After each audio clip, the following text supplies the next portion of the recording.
जो महंगाई हो चुकी है और पैसा मिल नहीं रहा है मार्केट से। देखिए के न्यूज पर फिरोजाबाद जिले का हाल। शनिवार और रविवार रात 8 बजे, वादे पूरे या अधूरे।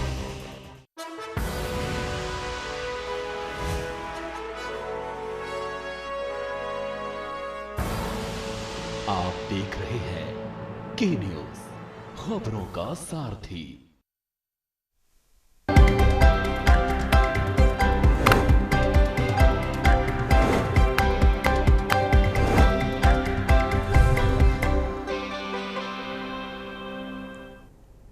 नमस्कार, खबर उत्तराखंड में आपका स्वागत है। मैं हूं राहुल चौहान। खबरों बढ़ेंगे उससे पहले एक नजर आज की हेडलाइंस पर।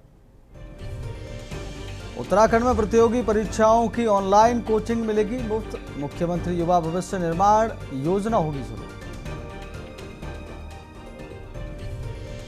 उत्तराखंड में जनता के बीच जाकर एसआईआर की भ्रांतियां दूर करेंगे अधिकारी। शुरू हुआ शंका समाधान संवाद कार्यक्रम।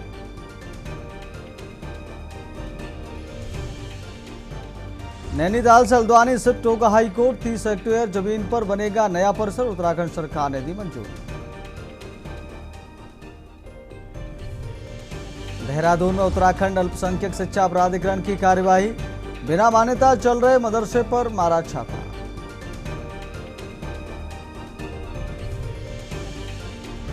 वन विभाग ने ग्रामीणों को जंगल में नहीं जाने की सलाह दी। बिनसर सेंचुरी में बंगाल टाइगर की दस्तक, लोग सहमे। उत्तराखंड के 12 जिलों में बाढ़ का खतरा, आमजन से सतर्कता बरतने की अपील। आप देख रहे हैं के न्यूज, खबरों का सारथी। सीधा रुख कर लेते उत्तराखंड की खबरों का। खबर खटीमा से, जहां स्वतंत्रता दिवस के मद्देनजर हर घर तिरंगा अभियान के तहत भाजपा युवा मोर्चा कार्यकर्ताओं ने तिरंगा यात्रा निकाली। नगर और ग्रामीण क्षेत्रों में निकली यात्रा में कार्यकर्ताओं ने हाथों में तिरंगा लेकर देशभक्ति के नारे लगाए और लोगों से घरों पर राष्ट्रीय ध्वज फहराने की अपील की। भाजपा युवा मोर्चा प्रदेश उपाध्यक्ष सतीश भट्ट ने बताया कि प्रधानमंत्री के आह्वान पर यात्रा निकाली गई है। कार्यकर्ताओं द्वारा घर घर तिरंगा वितरण भी किया जा रहा है। यात्रा के दौरान पूरा क्षेत्र देशभक्ति के रंग में रंगा नजर आया।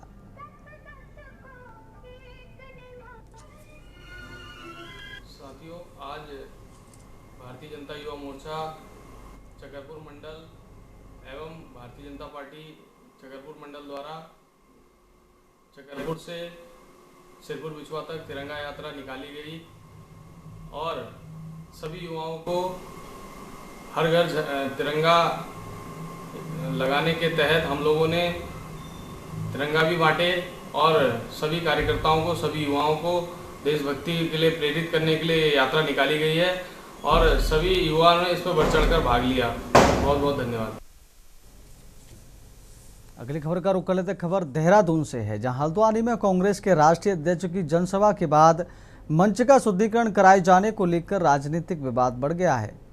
प्रदेश कांग्रेस ने इसे भाजपा की संकीर्ण और विभाजनकारी मानसिकता बताते हुए सवाल उठाए हैं। कांग्रेस ने कहा कि राजनीतिक मतभेद अपनी जगह हैं, लेकिन किसी नेता की मौजूदगी के बाद मंच का शुद्धिकरण कराना सामाजिक भेदभाव का संदेश देता है। पार्टी ने भाजपा पर विकास, रोजगार और महंगाई जैसे मुद्दों से ध्यान भटकाने का आरोप लगाते हुए कहा कि उत्तराखंड की जनता सामाजिक सौहार्द और भाईचारे में विश्वास करती है। जीत राम हूँ, विधायक थराली से हूँ और प्रदेश कार्यकारी अध्यक्ष कांग्रेस कमेटी उत्तराखंड। देखिए, ये बहुत ही दुर्भाग्यपूर्ण है। भारतीय जनता पार्टी की नीयत और नीति इस देश के हित में नहीं है। एक तो वो धर्म के बेस पे, फिर जाति के बेस में एक और बात करती है कि हिंदू एकता की बात करती है और दूसरी ओर वही जो हिंदू हैं उनको बांटने का काम भारतीय जनता पार्टी करती है। भैया, अगर आपके मन में, भावनाओं में भारतीय जनता पार्टी की अगर इस रूप में उनको अगर वोट मिलता है, हो क्या इस देश में केवल वोट की राजनीति नहीं हो रही है? आप वोट के लिए इस तरह के कार्य कर रहे हैं। आपके सबका वोट चाहिए, सबका साथ, सबके विकास की बात आप करते हो, लेकिन फिर आप जाति और धर्म के आधार पर लोगों को बांटने का काम करते हैं। अगली खबर का रुख कर लेते हैं। स्वतंत्रता दिवस से पहले अल्मोड़ा नगर राष्ट्रभक्ति के रंग में रंगा नजर आया। भारतीय जनता पार्टी द्वारा नगर में भव्य तिरंगा यात्रा निकाली गई। यात्रा में बड़ी संख्या में भाजपा कार्यकर्ताओं, महिलाओं, युवाओं और स्थानीय नागरिकों ने उत्साहपूर्वक भाग लिया। अल्मोड़ा के नंदा देवी मंदिर प्रांगण से शुरू हुई तिरंगा यात्रा पूरे बाजार क्षेत्र से होकर गुजरी। हाथों में तिरंगा लिए कार्यकर्ताओं ने भारत माता की जय, वंदे मातरम और जय हिंद के नारों के साथ नगर में राष्ट्रभक्ति का संदेश दिया। यात्रा के दौरान बाजार क्षेत्र देशभक्ति के रंग में सराबोर नजर आया। भाजपा नेताओं ने कहा कि तिरंगा केवल देश का राष्ट्रीय ध्वज ही नहीं बल्कि देश की एकता, अखंडता और शहीदों के बलिदान का प्रतीक है। यात्रा का उद्देश्य युवाओं और आम जनता में राष्ट्र प्रेम की भावना को और मजबूत करना है। पहले तो मैं आप सबको स्वतंत्रता दिवस के पूर्व संध्या के अवसर पर हार्दिक बधाई देता हूं और शुभकामनाएं देता हूं कि आशा करता हूं कि हमारा देश जो विजन 2047 उसकी ओर अग्रसर हो रहा है। आज हमारा पूरे भारतीय जनता पार्टी का पूरे राष्ट्रीय स्तर पर जो तिरंगा बिहार तिरंगा यात्रा है, हर जनपद में, हर कस्बे में निकाली जा रही है। ये कहीं न कहीं जो हमारे जिन्होंने देश को आज़ाद करने में अपने प्राणों की आहुति दी और देश को आज़ाद करने में बहुत बड़ा योगदान है, उनको याद करने, उनको नमन करने का दिन है। जैसे देश की आज़ादी के लिए जिन महान स्वतंत्रता सेनानियों ने आज़ादी के लिए आज़ादी की बेटी पर अपने प्राण न्यौछावर किए और सैकड़ों वर्षों की दास्ता से देश को आज़ादी दिलाई।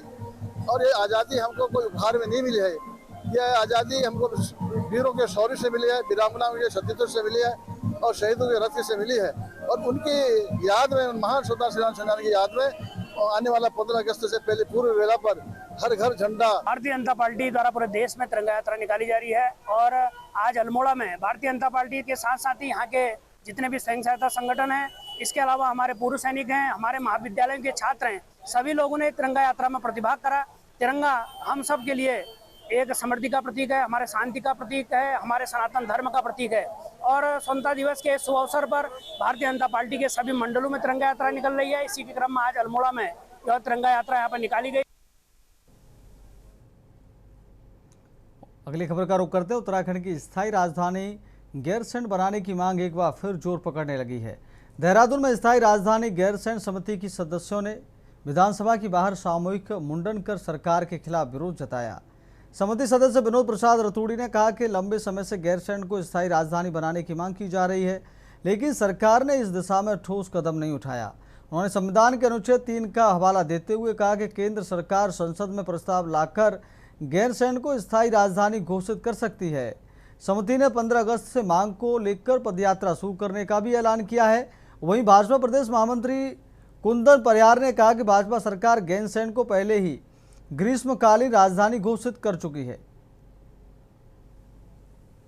कि भारतीय जनता पार्टी ने पहले ही ग्रीष्मकालीन राजधानी गैरसैंण को घोषित किया है और गैरसैंण में जो भी वहाँ के मूलभूत आवश्यक बातें हैं, जो भी वहाँ की समस्याएं हैं, उनको निराकरण करने के लिए भारतीय जनता पार्टी और हमारी सरकार कृत संकल्पित है।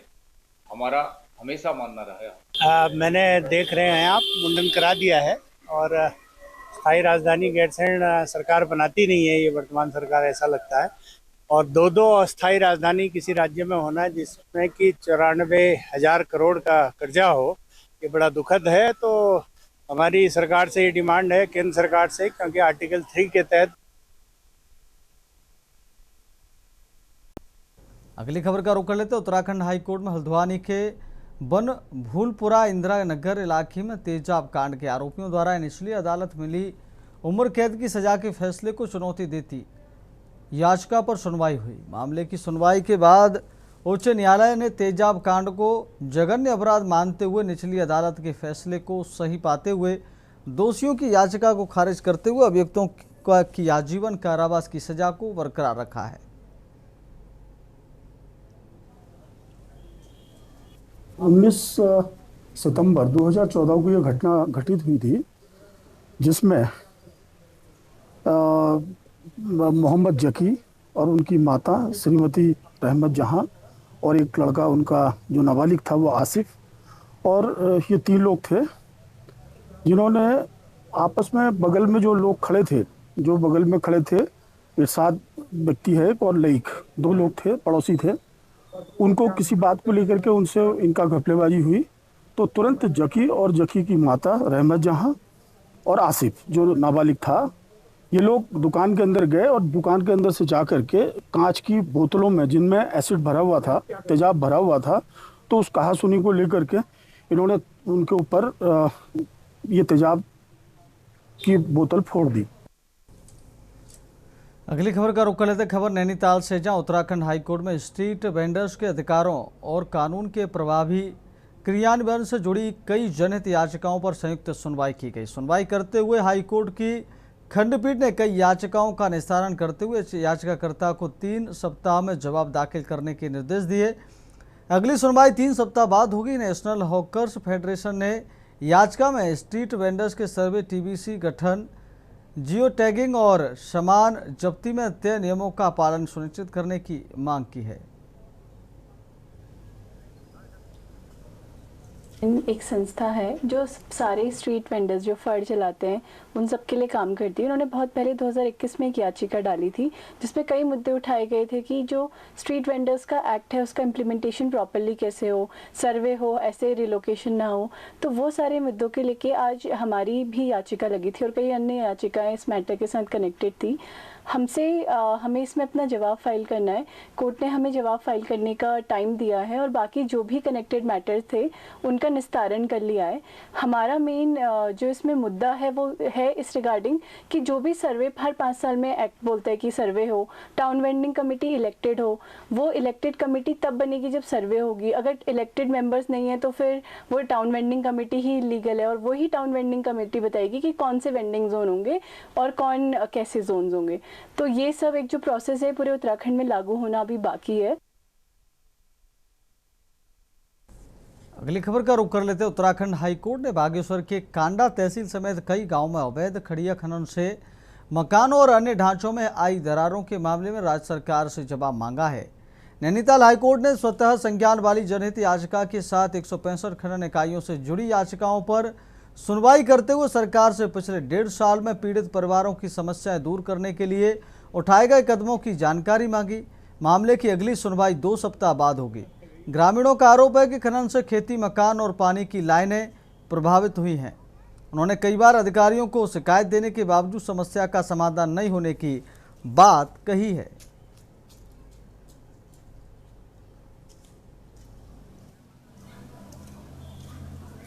पूर्व में ये विषय उठाया गया था कि इस मामले को लगभग 2 साल पूरे होने को हैं जब से ये स्टे है, और इस बीच में जो मुख्य समस्या थी, जिन ग्रामीणों को और जिन मंदिरों में, रास्तों में, पगडंडियों में दरारें आई थी, नदियों में मलबा था, तो उस संबंध में राज्य सरकार द्वारा अभी तक क्या कदम उठाए गए ये स्पष्ट नहीं किया गया। तो पिछली बार भी कोर्ट में विषय उठाया गया था, कोर्ट ने डायरेक्शन दी थी राज्य सरकार को, लेकिन उसके बावजूद ये सभी कदम क्या उठाए गए हैं इस बारे में कोई जानकारी आज भी कोर्ट में नहीं दी गई। जिसके बाद आज कोर्ट ने राज्य सरकार को डायरेक्ट किया है कि वो 2 सप्ताह के अंदर शपथ पत्र प्रस्तुत करें और ये बताएं कि पिछले 1.5 वर्ष में जब से ये मामला कोर्ट में लंबित है, बागेश्वर में विभिन्न ग्रामीण क्षेत्रों में जहां भी माइनिंग, एक्सेसिव माइनिंग हुई है और उससे लोगों का जनजीवन प्रभावित हुआ है, तो उसको सामान्य करने के लिए, लोगों की समस्याओं को दूर करने के लिए। अगली खबर का रुख कर लेते। हल्द्वानी में बंदरों और आवारा कुत्तों के बढ़ते आतंक, सड़कों पर घूम रहे आवारा गोवंश और बदहाल सड़कों की समस्या को लेकर कांग्रेस ने नगर निगम के खिलाफ आवाज बुलंद की है। कांग्रेस कार्यकर्ताओं ने नगर निगम हल्द्वानी पहुंचकर उपायुक्त को ज्ञापन सौंपा और शहर की इन समस्याओं पर तत्काल कार्रवाई की मांग की। प्रदेश सचिव उत्तराखंड कांग्रेस गुरप्रीत सिंह प्रिंस ने कहा कि बंदरों और आवारा कुत्तों के कारण बच्चों, बुजुर्गों और राहगीरों की सुरक्षा पर खतरा बना हुआ है। वहीं सड़कों पर घूम रहे आवारा गोवंश से हादसों की आशंका बनी रहती है।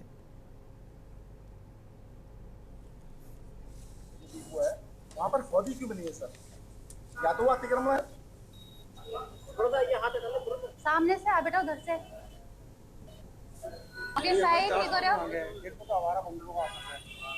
ये आवारा पशुओं से सब लोग, जनता परेशान है, चाहे वो बंदर हो, चाहे वो रास्ते में घूमती हुई गाय हो। और मेरे वार्ड नंबर 12 में, जो कि राजेंद्र नगर में पड़ता है, इसके लिए हम पहले भी कई बार प्रदर्शन कर चुके हैं कि इन पशुओं को हटाया जाए। जबकि राजेंद्र नगर वार्ड नंबर 12 में गौशाला है, तो ये गायों को वहां क्यों नहीं भेजा जाता है? क्यों इन्हें आवारों की तरफ छोड़ दिया जाता है? अगली खबर का रुख कर लेते हैं। खबर मंगलौर से है, जहां विधानसभा क्षेत्र में एसआईआर प्रक्रिया को लेकर कांग्रेस ने कथित फर्जी आपत्तियों का आरोप लगाया है। कांग्रेस विधायक काजी निजामुद्दीन समेत पार्टी नेताओं ने एसपी देहात शेखर चंद सयाल से मुलाकात कर शिकायत दर्ज कराई। विधायक का आरोप है कि गलत तरीके से फार्म नंबर 7 जमा कराए जा रहे हैं और कई लोगों के नाम पर दर्ज आपत्तियों की उन्हें जानकारी तक नहीं है। शिकायतकर्ता जावेद ने भी लिखित तहरीर देकर जांच और दोषियों पर कार्रवाई की मांग की। कांग्रेस ने मामले में निष्पक्ष और पारदर्शी जांच की मांग की है। को आप लोगों से रूबरू कराया था, इनके नाम से किसी ने इनके सगे चचा के लड़के पर फॉर्म 7 के उनका वोट गलत है किसी ने जमा किया। हमने आज अपने लीगल एडवाइजर से बात की, इन्होंने बात की, तो इनके नाम से यहाँ अभी एसपी देहात साहब को एक एप्लीकेशन दी है। रुकेंगे छोटे से ब्रेक के लिए। ब्रेक के बाद खबरों में जल्द हाजिर होंगे। ब्रेक के बाद फिर आपका बहुत स्वागत है। बढ़ते हैं खबरों में। हल्द्वानी में गंगा स्नान और रामलीला मैदान के शुद्धिकरण को लेकर कांग्रेस के सवालों पर मंडी परिषद अध्यक्ष अनिल कपूर डब्बू ने पलटवार किया। उन्होंने कांग्रेस पर हिंदू आस्था का मजाक उड़ाने का आरोप लगाते हुए कहा कि सावन में गंगा स्नान धार्मिक परंपरा का हिस्सा है। डब्बू ने वीडियो का ओरिजिनल बताते हुए एआई एडिटिंग से इनकार किया और मंच से आपत्तिजनक बयान दिए जाने का आरोप लगाया।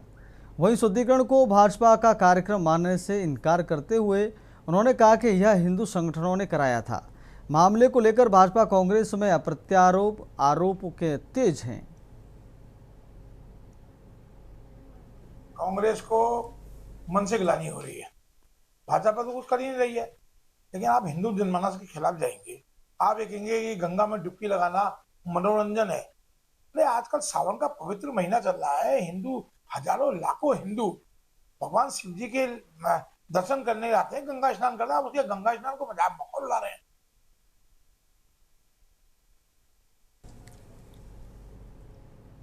अगली खबर की ओर बढ़ते हैं। खबर उत्तराखंड के विकासनगर से है। बैरागीवाला गांव में भवन एवं अन्य सैन्य निर्माण कर्मकार विभाग की ओर से श्रमिक कल्याण शिविर आयोजित किया गया। मुख्य अतिथि विधायक मुन्ना सिंह चौहान ने श्रम विभाग की योजनाओं की जानकारी देते हुए केंद्र और राज्य सरकार की कल्याणकारी योजनाओं का लाभ श्रमिकों तक पहुंचाने की बात कही। इस दौरान श्रमिकों के परिवारों को उपयोगी सामान और स्कूली बच्चों को किट वितरित की गई। शिविर में पंजीकृत श्रमिकों के और उनके परिजनों का स्वास्थ्य परीक्षण कर दवाइयां भी दी गईं। जो श्रम विभाग की हमारी कल्याणकारी योजना है, इसके स्वरूप को इस बार बदला है और माननीय मुख्यमंत्री जी ने ये नए फॉर्मेट पर इस कार्यक्रम को लॉन्च किया और इसमें वो केवल ऐसी चीजों तक जो लोग उठाते थे और ले जा करके, कई बार ऐसी भी शिकायतें मिलती थी, बाजार में जाके बेच देते थे। ये जो शिविर लगा है श्रमिक मजदूरों के लिए लगा है और जैसा कि अभी माननीय विधायक जी ने भी बताया कि पहले कई बार साइकिलें होती थी, तो जब कोरोना काल के समय में भी छापे लगे तो कई साइकिलें कबाड़ों में मिली, मजदूरों को उसका लाभ नहीं मिलता था। तो मेरे द्वारा भी ये कार्यक्रम अपने गांव में रखवाया गया। अगली खबर की ओर बढ़ लेते हैं। खबर हरिद्वार से है। कनखल के बाटिका फार्म हाउस में रिसेप्शन के दौरान दूल्हे की दबंगई का वीडियो सामने आया है। आरोप के स्टेज पर जाते वक्त दूल्हे ने खुलेआम पिस्टल लहराई और हवाई फायरिंग की। इसके बाद फायरिंग का वीडियो सोशल मीडिया पर रील के रूप में अपलोड किया गया, जिस पर 75 लाख से ज़्यादा व्यूज़ बताए जा रहे हैं। वीडियो सामने आने के बाद अब सवाल उठ रहे हैं कि इतनी तेज़ी से वायरल हुई रील पर साइबर सेल की नज़र क्यों नहीं गई और पुलिस ने अब तक क्या कार्रवाई की।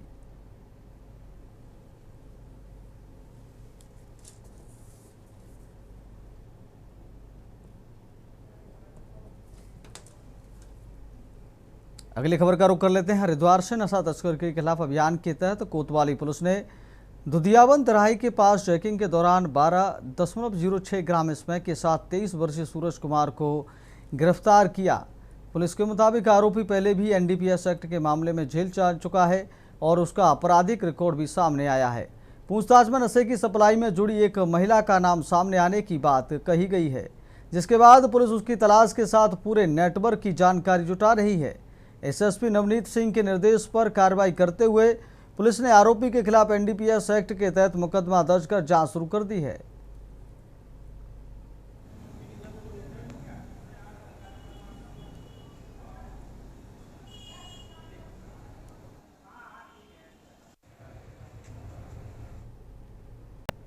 फिलहाल खबर उत्तराखंड में मेरे साथ इतना ही, और अगला कार्यक्रम देखिए मंथन प्रधान संपादक दुर्गेंद्र चौहान जी के साथ। मुझे दीजिए इजाजत, नमस्कार।